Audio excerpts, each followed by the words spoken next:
ચેનલની અંદર સ્વાગત છે મારા ગુજરાતી ભાઈઓ। તો આજે આપણે વાત કરવી છે વિડીયોના માધ્યમથી કે ટ્રાફિક નિયમોના ભંગ અને એના માટે મોટર વ્હીકલ એક્ટના કાયદા અને કાનૂન વિશે।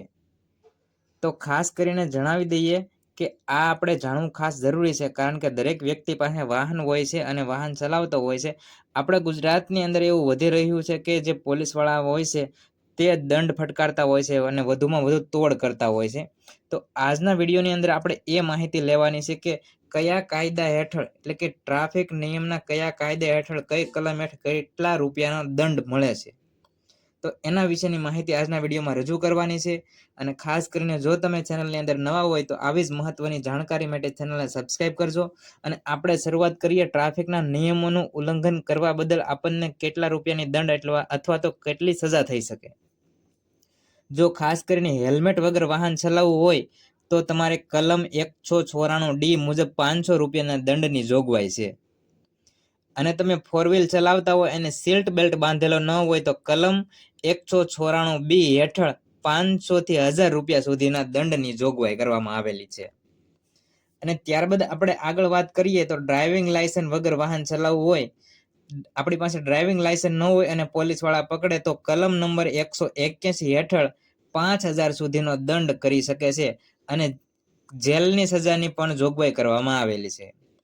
આગળ વાત કરીએ તો ટ્રિપલ સવારી, આપણે ટુ વ્હીલની અંદર 3 સવારી બાઇક લઈને જતા હોય અને આપણે ટ્રાફિકના નિયમોનું ઉલ્લંઘન કરીએ તો કલમ 128 અને 177 હેઠળ 1000 રૂપિયાનો દંડ આપણને થઈ શકે છે।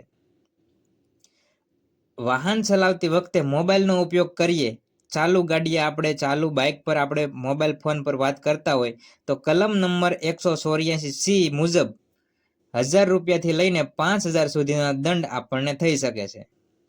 વીમો એટલે કે ઇન્સ્યોરન્સ, આપણા વાહનનું જો ઇન્સ્યોરન્સ ન હોય, વીમો ન હોય તો એના માટેની કલમ છે 196 મુજબ આપણને 2000 થી લઈને 4000 સુધીનો દંડ થઈ શકે છે। અને જો આપણી પાસે પીયુસી નથી અને પીયુસી વગર વાહન ચલાવવું હોય તો તેના માટે કલમ લાગે છે 190(2) હેઠળ વાત કરવામાં આવે તો 500 રૂપિયાથી લઈને 1500 રૂપિયા સુધીનો આપણને દંડ થઈ શકે છે। તો આ રહી કલમો સહિત આપણે દંડની વાત કરી દીધી છે કે જો ટ્રાફિક નિયમોનું ઉલ્લંઘન કરો તો મોટર વ્હીકલ એક્ટ છે એના કાયદા પ્રમાણે આટલા પ્રમાણમાં દંડ થઈ શકે છે।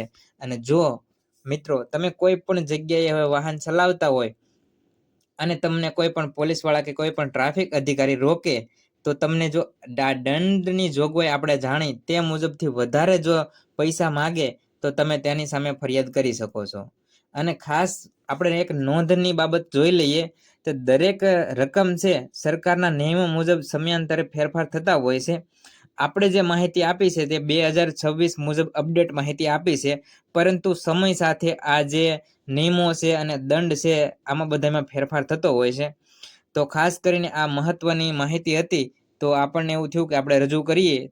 તો જો તમને માહિતી સારી લાગી હોય તો વિડીયોને જરીક શેર કરી દેજો અને આવી જ મહત્વની જાણકારી માટે ચેનલને સબસ્ક્રાઇબ કરી દેજો। અને આવા જ મહત્વના વિડીયો આપણે બનાવતા રહીશું। અને નેક્સ્ટ ટાઈમ આપણે શેના વિશે વિડીયો બનાવવો છે, કોઈ પણ ગુજરાત સરકારની યોજના હોય કે ભારત સરકારની યોજના હોય જેના વિશે 2026ના જે કાયદા જે નવા બન્યા હોય છે તે વિશે આપણે અપડેટ માહિતી જ રજૂ કરશું। તો તેના માટે તમે કોમેન્ટમાં જણાવી શકો કે આ યોજના વિશેની માહિતી આપો, તો 2026ના જે નવા નિયમ છે તે મુજબ આપણે માહિતી એકત્ર કરી અને આ ચેનલના માધ્યમથી રજૂ કરશું। તો ખાસ કરીને વિડીયો દરેક વ્યક્તિ માટે ઉપયોગી થાય તે માટે શેર કરી દેજો। મળીએ એક મહત્વના નવા અંદાજ સાથે, નવા વિડીયો સાથે ફરીવાર।